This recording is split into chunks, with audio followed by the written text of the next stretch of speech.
Buongiorno e ben ritrovati con una nuova edizione del TG Flash di New Sicilia. In apertura tragedia a Vienna dove un'hostess palermitana di 23 anni, Aurora Maniscalco, è deceduta dopo essere caduta dal terzo piano di un albergo. La giovane si trovava con il fidanzato, ora ascoltato dalla polizia. Le indagini sono in corso e al momento non si esclude alcuna pista. Aggressione brutale ad Acireale in piazza Duomo. 20 giovani hanno circondato e picchiato due ragazzi egiziani in una spedizione punitiva legata a una vendetta amorosa. Alla base del gesto la gelosia per una ragazza contesa, decisivo l'intervento della polizia che ha evitato il peggio.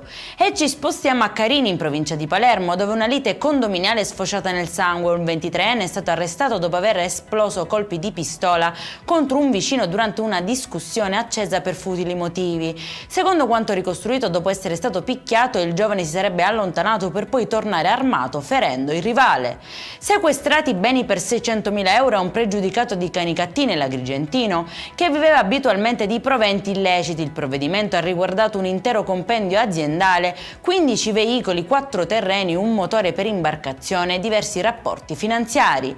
E in chiusura cresce la tensione a Niscemi in provincia di Caltanissetta dopo l'escalation del conflitto in Iran. Il sindaco Massimiliano Conti ha scritto alla premier Meloni per chiedere chiarimenti sul ruolo della base militare americana presente sul territorio. La richiesta arriva anche dal comitato No MUOS che denuncia il rischio di trasformare la Sicilia in un fronte di guerra. Ha annunciato inoltre un presidio il 28 giugno a Sigonella. Per questa edizione è tutto, prossimo appuntamento alle 19:30. Buona giornata!